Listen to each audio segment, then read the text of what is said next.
आज की इस वीडियो के अंदर हम सॉइल बायोलॉजी से रिलेटेड प्रीवियस ईयर क्वेश्चंस के बारे में बात करने वाले हैं। प्रीवियस ईयर क्वेश्चंस कौन से क्वेश्चंस? तो मैं बताऊंगा आपको जेआरएफ के और साथ में एसआरएफ के जो एग्जाम है, सॉइल साइंस और एग्रोनॉमी, उनमें सॉइल बायोलॉजी से रिलेटेड क्या क्वेश्चंस पूछे गए हैं, उनके बारे में इस वीडियो में हम बात करने वाले हैं। साथ में इस वीडियो से जो पहले की वीडियोस हैं उनमें हमने soil fertility, soil physics, soil pedology, soil chemistry, उनकी भी प्रीवियस ईयर क्वेश्चंस के बारे में बात की है। साथ में अगर आप जेआरएफ की प्रिपरेशन कर रहे हैं या आईसीआर से रिलेटेड एग्जामिनेशन की तैयारी कर रहे हैं तो ये सभी टॉपिक्स आपके लिए बहुत ज्यादा इंपॉर्टेंट है। जनरल एग्रीकल्चर के रूप में मान लीजिए, चाहे आप स्पेसिफिकली सॉइल साइंस के स्टूडेंट्स के लिए तो इंपॉर्टेंट है ही, एग्रोनॉमी के स्टूडेंट्स के लिए भी बहुत ज्यादा इंपॉर्टेंट है। अगर आपने ये वीडियो सीरीज नहीं देखी हो तो ये भी आप जरूर देख सकते हैं। और hello everyone, welcome to the channel agriculture studies. मेरा नाम है दिवाकर खत्री और चलिए शुरू करते हैं।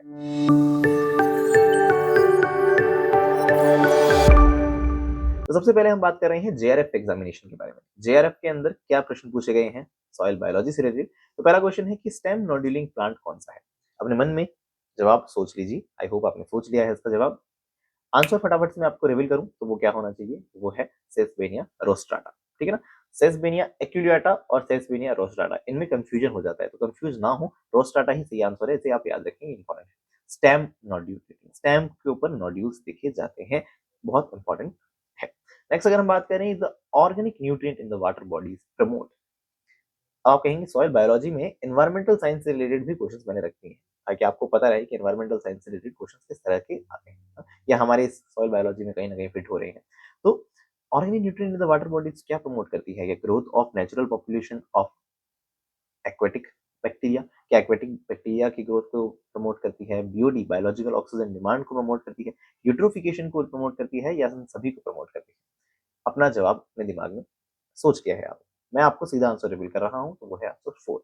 ऑफ कोर्स ऑर्गेनिक न्यूट्रिएंट्स अगर सॉइल मतलब हम कहेंगे वाटर बॉडीज में ज्यादा होंगे तो यूट्रोफिकेशन भी होगा, बैक्टीरिया लोग भी कहेंगे भाई खाना मिल गया तो फिर ग्रोथ करो, और साथ में बायोलॉजिकल ऑक्सीजन डिमांड भी उनकी बढ़ जाएगी, क्योंकि जितने ज्यादा बैक्टीरिया वहां डेवलप होंगे उनकी ऑक्सीजन की, मैं कहूँ, जो डिमांड है वो बढ़ जाएगी, राइट?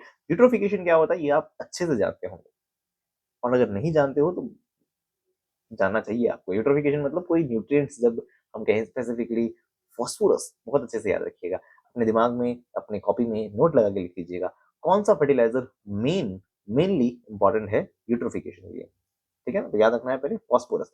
फॉस्फोरस और नाइट्रोजन जब वाटर बॉडीज में ज्यादा होते हैं तब फट पड़ती हैं पॉपुलेशंस, मतलब एल्गल ब्लूम आपने अगर सुना हो कभी तो उससे रिलेटेड होता है यूट्रोफिकेशन। आई होप आपके सामने एडिटिंग के टाइम पे कुछ चीजें आ रही होंगी, आप उसे देख के समझ रहे होंगे, है ना? यूट्रोफिकेशन में नोट लगा के मैंने आपको क्या बात याद कराई कि नाइट्रोजन और फास्फोरस में से किसी एक को चुनना हो तो पहले किसको प्रायोरिटी देंगे? फास्फोरस को। और दोनों ऑप्शन में आ जाए बोथ तो बोथ भी सही है। यूट्रोफिकेशन में नाइट्रोजन फास्फोरस दोनों का कंट्रीब्यूशन होता है, लेकिन प्रायोरिटाइज करना हो तो फास्फोरस का होता है। ठीक है? और नेक्स्ट क्वेश्चन दिया गया है, micro organism that oxidise ammonia to nitrite. यहाँ बच्चे फोकस नहीं करते हैं, यहाँ स्टूडेंट नाइट्राइट पे फोकस ही नहीं करते हैं। ध्यान रखिएगा, बहुत इंपॉर्टेंट है। मैं बार बार पहले ही आपको चेतावनी दे रहा हूँ, अपना आंसर सोच लीजिए अपने मन में, लेकिन नाइट्राइट पे फोकस करिए, उसके बाद अपना आंसर बताइए। ठीक है? आई होप अपने आंसर सोच लिया है। इसका आंसर बताऊं तो वो है ए एंड डी, नाइट्रोसोमोनास और नाइट्रोसोबुलस। ये दोनों जने जो है वो नाइट्राइट के कन्वर्जन में काम आते हैं। दो स्टेप होते हैं नाइट्रिफिकेशन में। आई होप बच्चा बच्चा जानता है क्या, कि पहले अमोनिया जो है वो बदलेगा नाइट्राइट में, और नाइट्राइट से फिर वो बदलता है नाइट्रेट में।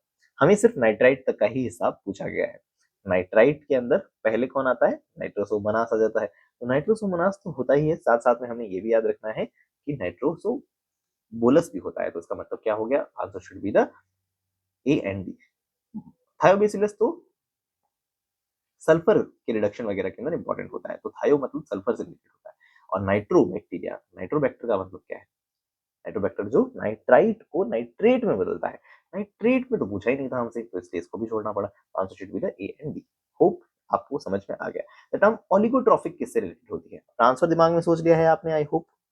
आंसर सीधा मैं रिवील कर रहा हूँ। आंसर जो है वो है low nutrient and low productivity.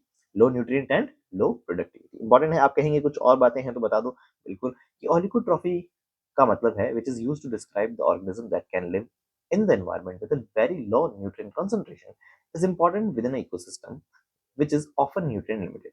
Nutrients की जब कमी होती है तब जो माइक्रो ऑर्गेनिजम्स डेवलप होते हैं तब उन्हें क्या कहते हैं, ओलिगोट्रॉफिक कहते हैं। देन अब इसका उल्टा भी क्या याद रख सकते हैं, चलो एक नोट पॉइंट याद रख लेते हैं कि environments such as the ground water are even more carbon limited. ठीक है, कार्बन की लिमिट्स है तब उसे वहां पे ओलिगोट्रॉफिक ग्रोथ कर रहे हैं। लेकिन कोपियोट्रॉफिक क्या होता है, ओलिगोट्रॉफिक का उल्टा अगर नेक्स्ट ईयर आ जाए तो क्या याद रखेंगे, कोपियोट्रॉफिक, जहां पे हम कहेंगे हायर कंसंट्रेशन होती है कार्बन की, तब वहां टर्म यूज करते हैं। तो कार्बन का रिश्ता किससे है, कोपियोट्रॉफिक से है। सी से सी याद रखना, है ना, लो है वहां पे इसलिए ओलिगो हो गया।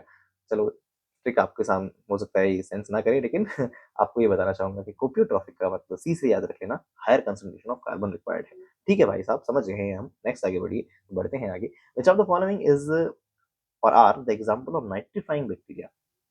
कुछ बताने की जरूरत नहीं है, मैं जानता हूँ इजीली आपने आंसर सोच लिया होगा, राइट। दिखाऊं आंसर, आंसर दिखाऊं तो आंसर होगा नाइट्रोसोमोनास भी, नाइट्रोबैक्टर भी और नाइट्रोस्पाइरा भी। ठीक है ना, याद रखना।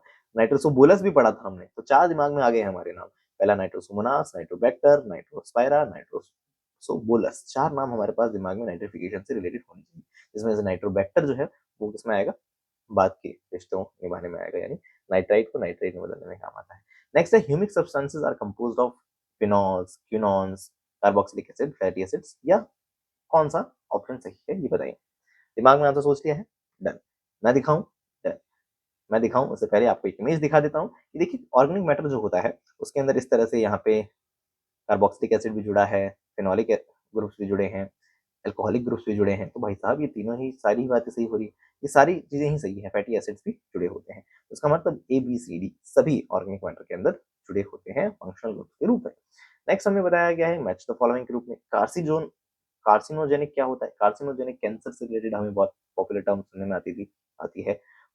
पॉल्यूशन, यूट्रोफिकेशन तो one of the favourite topic है एग्जामिनेशन का, हर साल इस तरह के सवाल पूछे जाते हैं। तो यूट्रोफिकेशन और जीन, इन्हें आप मैच करने, आंसर फटाफट से मैं दिखाऊं तो answer should be the third one.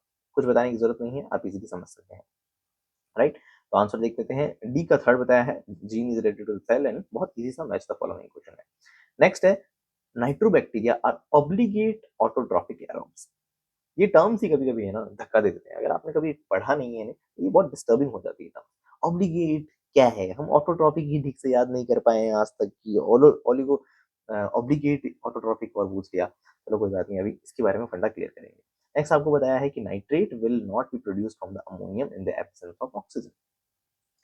Nitrate नहीं बनेगा अगर ऑक्सीजन की एब्सेंस है। तो उसका आंसर जो है वो है, दोनों बातें सही है।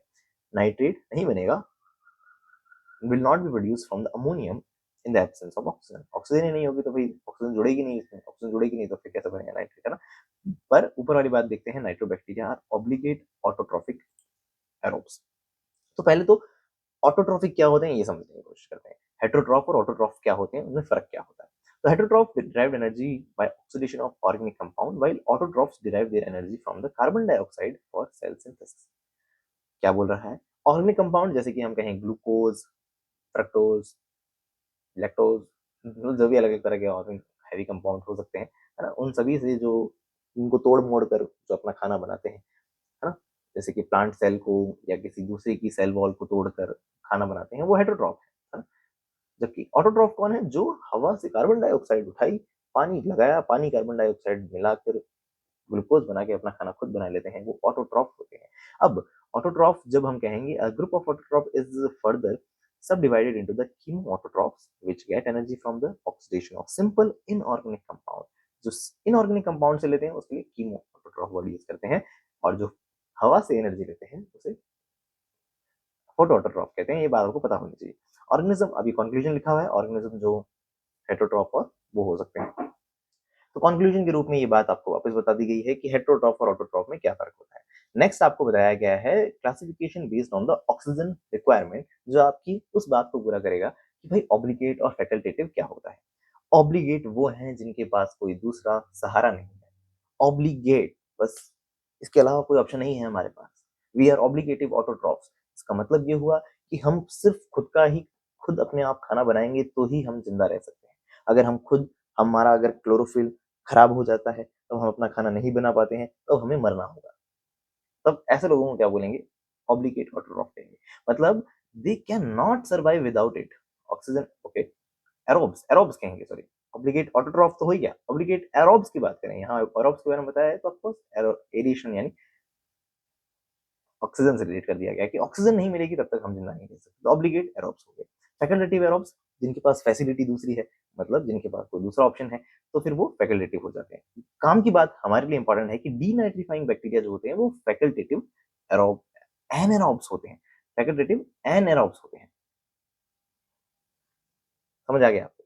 फैकल्टेटिव मतलब दूसरा रास्ता है इनके पास, एनारोब्स है तो उसका मतलब क्या है कि बिना ऑक्सीजन के हम अपना खाना बनाते हैं, लेकिन अगर ऑक्सीजन मिल भी जाए तब भी हम अपना काम निकाल लेंगे, यानी उनके पास फैसिलिटी भी अवेलेबल है। ठीक है, मेन बात तो ये है, लेकिन फैसिलिटी भी है दूसरे ऑप्शन के लिए इनके पास। ठीक है ना, तो ऐसा होता है। ऑब्लिगेट एनारोब्स जिन्हें हम एरोफोब्स कह सकते हैं, फोब मतलब फोबिया, फोबिया मतलब दूर भागना, तो वो रिलेट किया जा सकता है हम कह सकते हैं एरोफोब्स यानी एनएरोब्स से। हाँ? इसका एग्जांपल बहुत इंपॉर्टेंट है, क्लोस्ट्रीडिया और मेथिनोबैक्टीरिया। क्लोस्ट्रीडिया और methanobacteria, microaerophiles require a reduced level of oxygen concentration at around 0.2 atom atmospheric pressure for their growth, जैसे हम कह सकते हैं एजोस्पाइरलम। ये क्वेश्चन आई थिंक पिछले तो नहीं, पिछले से पिछले भी नहीं, पता नहीं किसी एग्जाम में पूछा गया है। याद रखना माइक्रो एरोफिल्स क्या होते हैं, इंपॉर्टेंट है। माइक्रो एरोफिल्स, माइक्रो मतलब कम, एरोफिल्स मतलब कम ऑक्सीजन चाहिए, कितनी कम, 0.2 एटीएम तक ही चाहिए होती है। एग्जाम्पल इंपॉर्टेंट है एजोस्पाइरलम। एजोस्पाइरलम, एजोस्पाइरलम कुछ बातें याद हैं? अगर याद है तो बताइएगा मुझे कमेंट सेक्शन में। एजोस्पाइरलम के बारे में आप क्या जानते हैं, खास होता है ये, है ना? चलो, मेथनोजेनिक बैक्टीरिया और एनारोब्स, ठीक है, इसके कुछ एग्जांपल बताए हैं। अब यहाँ बताया है कि जो मेथेन है has 23 times greater relative forcing than carbon dioxide. इसके अलावा जो इन्फॉर्मेशन आपके सामने यहाँ दिखाई गई है आप उसे रीड आउट कर लें, आपको इजीली समझ आ जाएगी। अभी हम आगे बढ़ते हैं कि एरोब्स, माइक्रो एरोब्स और फैकल्टेटिव एनारोब्स, ऑब्लिगेट एनारोब्स, इनको सभी को लिस्ट आउट कर दिया जाए तो मजा ही आ जाएगा। तो लिस्ट आउट कर दिया गया, बैठ के याद कर लो, अच्छे से याद करना बहुत जरूरी है। फोटोट्रॉप्स और हेटरोट्रॉप्स दोनों को याद करना बहुत जरूरी है। ये तो मैंने देखो हाईलाइट भी कर दिए हैं जो कि मुझे लगता है बहुत ज्यादा इंपॉर्टेंट है ना। खैर, आप सारों को अच्छे से बैठ के याद कर लें। इस फ्री लिविंग नाइट्रोजन फिक्सेशन करने वाले जो भी ऑर्गेनिजम्स हैं उनको भी मैंने अच्छे से क्लासिफाई कर, मतलब क्लासिफिकेशन की कहीं से फोटो उठाते हुए यहाँ रख दिया है, तो आप इन्हें याद कर लेना बहुत जरूरी है, बहुत जरूरी है। वापस कह रहा हूँ, बहुत जरूरी है, याद कर लेना। ठीक है ना, मैंने एक सोर्स दे दिया, आप प्लीज उसे याद कर लेना। Ecological races are also known as, ecological races को आप क्या कह सकते हैं? क्या आप उसे इकेट्स कहेंगे, क्या आप उसे इकोटोन कहेंगे, या इकोफिन्स कहेंगे, या इकोटाइप्स कहेंगे? फटाफट से आंसर दिखा रहा हूं, तो आंसर है इकोटाइप्स। क्यों? Ecotypes is a group of organism, ऐसे group of organism, normally a subdivision of species, ठीक है, that is adapted to a specific environment. कोई पर्टिकुलर सब स्पीसीज जो है किसी एक पर्टिकुलर एनवायरमेंट में जाके डेवलप, मतलब अडेप्ट हो जाती है, तब उस कंडीशन में उसे इको टाइप कहा जाता है। अब डिस्क्राइबिंग अ जेनेटिकली डिस्टिंक्ट जियोग्राफिकल वेराइटी, इस इन वर्ड्स को याद रखना है, ये जेनेटिकली डिस्टिंक्ट होती है, ये ये अडेप्ट हुई है नई जगह आकर, है ना, अडेप्ट हो गई है, इसका मतलब ये नहीं है कि ये कोई और लोग नहीं है। मान लेते हैं कोई फॉरेनर्स हमारे यहाँ आके अडेप्ट हो जाते हैं, तो इसका मतलब ये थोड़ी है कि वो जेनेटिकली सेम हो जाएंगे हमारे, है ना, तो वो जेनेटिकली डिस्टिंक्ट ही होते हैं, अलग होते हैं। पॉपुलेशन और races within a species, ठीक है, which is adapted to specific environment condition. अब पूछा ये था कि इकोलॉजिकल रेसेस क्या होती है, तो ecological races are population of organism that have adapted to a different local habitat. दोनों बातें रिलेट हो रही हैं, इसलिए इसका आंसर क्या बनाया गया है, भाई इकोलॉजिकल रेसेस वही होती हैं जो दूसरे एनवायरमेंट में जाके बैठ जाती हैं, तो उसे हम इकोटाइप्स कहते हैं। दूसरी जो फर्दर टर्म्स हैं उन्हें भी मैंने आपके सामने रिप्रेजेंट किया है, आराम से बैठ के पढ़िए, आपको चीजें समझ में आ जाएंगी। इकोफिन्स और इकोटाइप को भी रिलेट किया जाता है, आसपास की ही टर्म्स है, कंफ्यूजन क्रिएट कर सकती हैं, तो फटाफट से समझ लेना, इन्हें आराम से बैठ के समझ लेना, फटाफट में थोड़ा ठंडे दिमाग से समझिएगा, ऐसे आपको आसानी से ये चीजें समझ में आ जाएंगी। इकोटोन्स क्या होता है वो भी मैंने आपके लिए रख दिया है यहाँ पे, आराम से आप समझ सकते हैं। इकेट्स और इकोटाइप में भी डिफरेंस रख दिया है, आराम से समझ सकते हैं। इकेट्स बस जेनेटिकली चेंज नहीं होता है, ये फर्क होता है। चलो खैर, नेक्स्ट क्वेश्चन के बारे में बात करते हैं कि सबसे पहले किसने बताया कि लेग्यूम जो है ना वो एटमॉस्फेरिक नाइट्रोजन देते हैं? ये बात पहली बार किसने बताई? बात पहली बार बताई थी हमारे जेबी बॉसिंगॉल्ड, जिन्हें father of field plot technique कहते हैं। पता है तो बढ़िया बात, नहीं पता तो याद कर लेना। ठीक है जी, नेक्स्ट आगे बढ़ते हैं कि एलिमेंट कौन सा एसोसिएटेड है यूरिएज एक्टिविटी से। बच्चा बच्चा जानता है, हर किसी को याद होना चाहिए क्या, urease activity is related to nickel. नहीं याद था तो भाई साहब गलत रास्ते पे हो। गलत रास्ते पे नहीं, मतलब याद करो यार, ये बहुत ज्यादा जरूरी है और बहुत कॉमन बात है, याद पता होनी चाहिए। चलो क्या, मैच द फॉलोइंग, इजी सा एक आपके सामने रखा गया है, मुझे पॉज करते हुए अपने आप आराम से पढ़िए, सोचिए, आप मुझे लगता है आंसर बता सकते हैं। आंसर दिखाऊं तो आंसर वो है थर्ड, यानी ए का फर्स्ट है पॉइंट सोर्स। वैसे इजीली आप समझ सकते हैं, देखो इन्होंने सारा मैच ही करके दे दिया। Point source is related to the और ओरिजिनेट्स फ्रॉम अ स्पेसिफिक, एक जगह से उठ रहा है। नॉन पॉइंट जिसका कोई पर्टिकुलर सोर्स नहीं है। ग्राउंड वाटर जो ग्राउंड वाटर से रिलेटेड है, अंडरग्राउंड वाटर से रिलेटेड है। सरफेस जो है वो लेक्स एंड रिवर से रिलेटेड है। तो मैं फटाफट से आगे बढ़ रहा हूँ क्योंकि ज्यादा मैं चाहता हूँ वीडियो थोड़ा सा छोटा बने। चलो क्या, नेक्स्ट हम बात करते हैं आईसीआर के, जेआरएफ के एग्रोनॉमी क्वेश्चन पेपर के बारे में। तो उसके अंदर सबसे पहला क्वेश्चन है कि लुंडेगर्स cytochrome pump theory believed that there was a definite correlation between। Lundegardh's cytochrome theory पता होनी चाहिए, तब जाके हम सोचेंगे कि उसके अंदर क्या था, है ना? अगर आपने पढ़ी है तो अच्छी बात है, नहीं पढ़ी है तो कुछ बातें आपको मैं बता देता हूँ। इसका आंसर जो है वो है रेस्पिरेशन एंड एनायन एडसॉर्प्शन। क्या होती है लुंडेगर्स थ्योरी? 1945 में आई थी। थ्योरी का नाम था इलेक्ट्रोकेमिकल थ्योरी। याद रखना, electrochemical theory match the following group में आ सकता है, तो ये होगा लुंडेगर्स। किसी बुक में लुंडरगढ़ लिखा हुआ है तो वो सही नहीं है, लुंडेगर्स ही सही है। कहने का मतलब समझ गए? चलो, क्या कहती है? Deduce that since cytochrome of the cell is negatively charge compare to the outside. Outside के कंपैरिजन ये कहता है कि साइटोक्रोम जो है उसके ऊपर नेगेटिव चार्ज होता है। Energy must be spent in pumping the anion into the cell. क्योंकि इसकी सरफेस पे मान लेते हैं नेगेटिव चार्ज है, तो एनायन को अंदर घुसाने में, क्योंकि एनायन खुद भी नेगेटिव, सरफेस पे कह रहे हैं नेगेटिव होता है, तो अंदर घुसाने में एनर्जी लगेगी। लेकिन and cation move along with, अब ये एनायन अंदर जाते हैं तो उसके साथ साथ में ये कहता है कैटायन भी चले जाता है। बाद में लुंडेगर्ड की थ्योरी गलत साबित की गई थी। ऐसा नहीं होता है कि ऐसा कहा गया था कि भाई साहब कि साइटोक्रोम के ऊपर सरफेस पे नेगेटिव चार्ज होता ही नहीं है, वो बात की बातें, मतलब ये थ्योरी गलत साबित हो गई थी। लेकिन हमारा आंसर की हम रिलेट फोकस करें तो ये रेस्पिरेशन से रिलेटेड है और साथ में एनायन एब्जॉर्प्शन से रिलेटेड है। एनायन एब्जॉर्प्शन से रिलेटेड, साथ साथ में कैटायन घुस जाते हैं, it's a separate thing according to this theory. But काम की बात ये रिलेटेड है किससे? रेस्पिरेशन एंड एनायन एब्जॉर्प्शन से। ठीक है जी, और कोई डाउट हो तो मुझे कमेंट सेक्शन में बताना। नेक्स्ट है nitrification is the two step process. हाँ भाई हम जानते हैं, जिसमें हम अमोनियम जो है नाइट्रेट में बदलता है।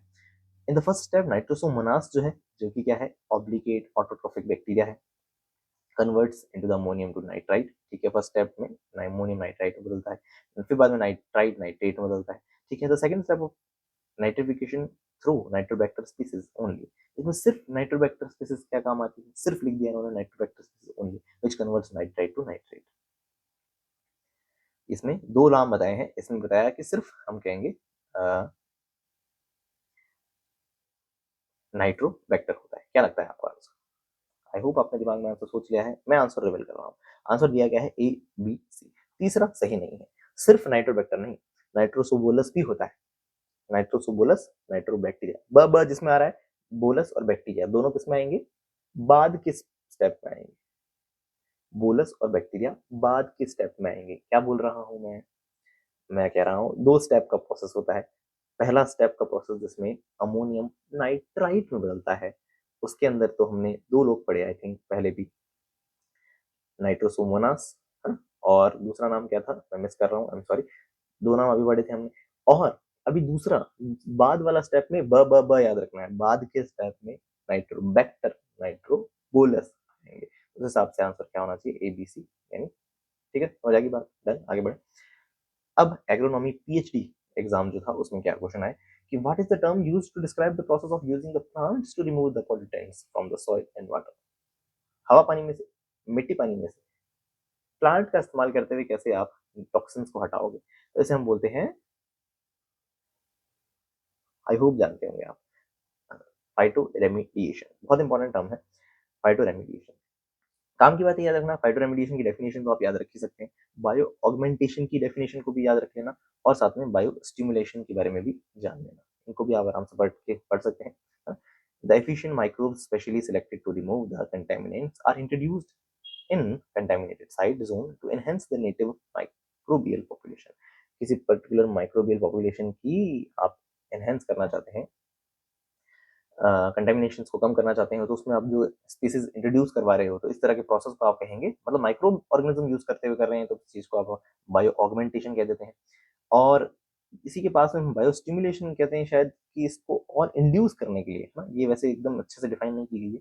बायो ऑगमेंटेशन को ही कि जैसा ही है बायो स्टिमुलेशन, बस ये शायद इंड्यूस करने से रिलेटेड है, कि और ज़्यादा बेहतर बनाने के लिए होता है। खैर, अगर मैं सही नहीं बोल रहा हूँ, आपको लगता है कि नहीं ऐसा नहीं ऐसा होता है, मुझे कमेंट सेक्शन में ज़रूर बताना।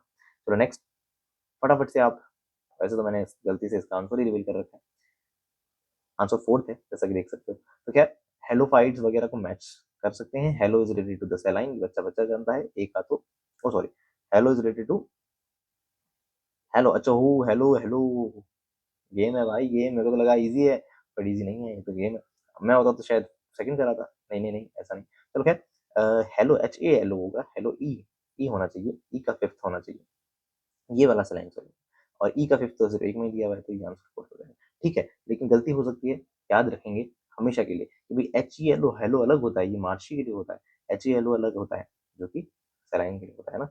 अब यार हिंदी मीडियम के स्टूडेंट जैसे हम जैसे होते हैं, वो तो पिट जाएंगे इस चीज़ में। चलो खैर, अब mutant organisms that lack carotenoids cannot live in the presence of both light and molecular oxygen.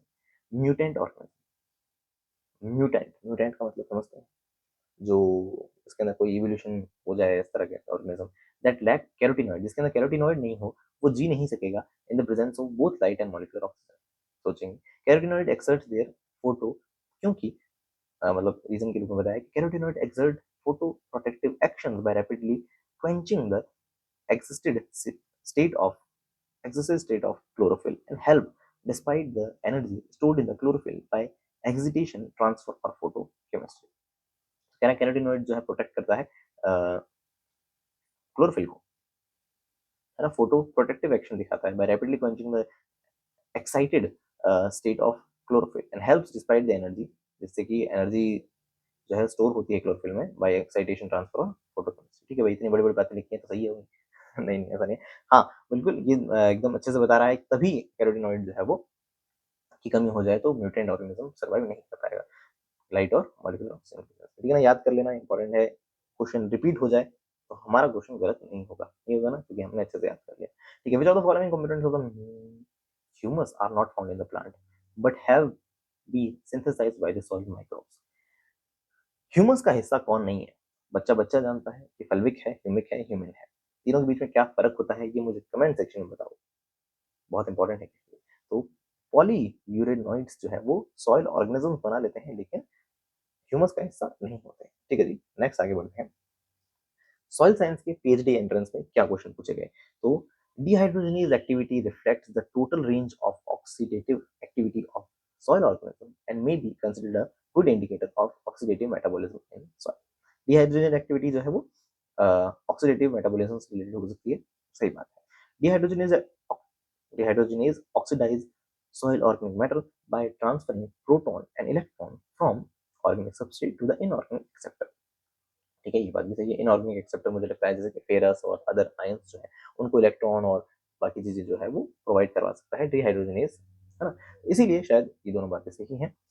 तो हाँ, और ये एक दूसरे को एक्सप्लेन भी कर रही हैं, तो आंसर भी होगा। ठीक है, नेक्स्ट आगे बढ़े तो वो है iron deficiency is most common in the upland areas particularly those grown in the calcareous and alkaline soil. बिल्कुल सही बात है, कैल्कलाइन और एल्कलाइनस सॉइल जो है उसकी पीएच 7 से ज्यादा है, 7 से पीएच ज्यादा होगी तो फेरस और एल्यूमिनियम जैसे लोग तो डेफिशिएंट ही होंगे, है ना। नेक्स्ट है molybdenum is associated with the nitrogenase. बिल्कुल सही बात, नाइट्रोजिनेज के अंदर दो लोग होते हैं, फेरस भी है, मोलिब्डेनम भी है ना, ऐसे होता है। एक होता है नाइट्रेट रिडक्टेज, एक होता है नाइट्राइट रिडक्टेज। दोनों की कंपोजिशन आपको याद है? अगर याद है तो मुझे कमेंट सेक्शन में बताना, बहुत इंपॉर्टेंट है क्योंकि वो। चलो, एंड नाइट्रेट, अच्छा आई क्या सॉरी, नाइट्रेट रिडक्टेज जिसके अंदर मॉलिब्डेनम भी होता है और फेरस भी होता है, याद रख लेना। अगर आपको नहीं पता है तो कॉपी में लिख लो, मैंने इसकी ट्रिक भी बताई है जब मैंने ये चीज पढ़ाई थी तब। चलो खैर, अभी आगे बढ़ते हैं। नाइट बता दूंगी अभी फिर बता देता हूँ। नाइट्रेट रिडक्टेज जो है उसमें मॉलिब्डेनम और फेरस होता है। नाइट्राइट रिडक्टेज जो होता है उसमें एमएन मैंगनीज, एमएन और फेरस होता है। फेरस तो दोनों में, एफी तो दोनों में, लेकिन एक में एमओ है, एक में एमएन है। ठीक है, and is essential for the nitrogen fixing plants and micro organism. ठीक है, दोनों बातें सही हैं भाई साहब, answer should be the first one. Next आगे बढ़ते हैं कि कॉपर, आयरन, जिंक और मोलिब्डेनम के एंजाइम सबको याद होने चाहिए, बहुत इंपॉर्टेंट है। फटाफट आंसर रिवील कर रहा हूँ, answer should be the second one, याद रख लेना, बहुत इंपॉर्टेंट है। नेक्स्ट अगर देखते हैं, read the carefully the below the mentioned statement दिए गए हैं। मीसोफाइल्स क्या होते हैं, जो 20 से 35 डिग्री सेल्सियस पे ग्रो करते हैं। साइक्रोफाइल्स जो होते हैं, सारे स्टेटमेंट अपने आराम से आप पढ़ लीजिए, आराम से बैठ के पढ़ेंगे, आराम से आंसर समझ जाएंगे आप, answer should be all statements are right. Heterotrophic organisms क्या हैं, इसके बारे में भी मैंने आपको अच्छे से बता दिया था। कीमोटोट्रॉफ, ये सभी मैं आपको डेफिनेशन दे चुका हूँ। रही बात टेम्परेचर की, तो उसका भी चार्ट आपके सामने प्रस्तुत किया गया है, आराम से देख के समझ जाइएगा। नेक्स्ट अब देखेंगे वॉन बीमलाइन फैक्टर क्या होता है। बीमलाइन फैक्टर झटके से याद आना चाहिए, 1.724, 1.724 बहुत ज्यादा जरूरी है। क्या होता है बीमलाइन फैक्टर? देखो, बीमलाइन फैक्टर ऐसे कहता है कि ये हम मान के चलते हैं कि जो, अगर मेरे पास 100 ग्राम ऑर्गेनिक मैटर है, मेरे पास क्या है, 100 ग्राम ऑर्गेनिक मैटर दिख रहा है, जरा देखो, इमेजिन करो 100 ग्राम मेरे पास ऑर्गेनिक मैटर है, तो उसमें 58 ग्राम क्या होगा, ऑर्गेनिक कार्बन होगा। क्या बोला मैं, समझ आई? मान लिया मेरे पास कितना है, ओह क्या बात है, मस्त, ये तो बहुत हेल्दी लग रहा है, बहुत फर्टाइल लग रहा है, मस्त। क्या है, ऑर्गेनिक मैटर जो है ये 100 ग्राम है, इस 100 ग्राम में 58 ग्राम क्या होगा, ऑर्गेनिक कार्बन होगा। तो 100 ग्राम में 58 ग्राम कार्बन है, तो मैं कहूँ एक, हाँ, 1 ग्राम ऑर्गेनिक मैटर में कितना कार्बन होगा, तो आराम से कर सकते हैं, या उल्टा देखते हैं। 58 ग्राम होता है 100 ग्राम के अंदर, 58 ग्राम कार्बन होता है 100 ग्राम ऑर्गेनिक मैटर में, तो फिर 1 ग्राम ऑर्गेनिक कार्बन होगा 100/58, है ना। 100/58 करेंगे तो आंसर आएगा 1.724, which is important, which is very important, which is very very very important. हर साल एग्जाम में आ सकता है, मतलब अगले साल भी आ सकता है, ये कहना चाह रहा हूँ मैं। ठीक है जी, तो ये थे आज की सॉइल बायोलॉजी के questions. I really hope these questions will help you a lot examinations के लिए। मुझे सजेशन चाहिए अब आपके कि नेक्स्ट और क्या वीडियोस बनाए जाए, और कौन सी सीरीज बनाए जो कि आपके लिए एग्जामिनेशन में इंपॉर्टेंट साबित हो। और मिलेंगे नेक्स्ट वीडियोस के अंदर, तब तक के लिए बाय, टेक केयर।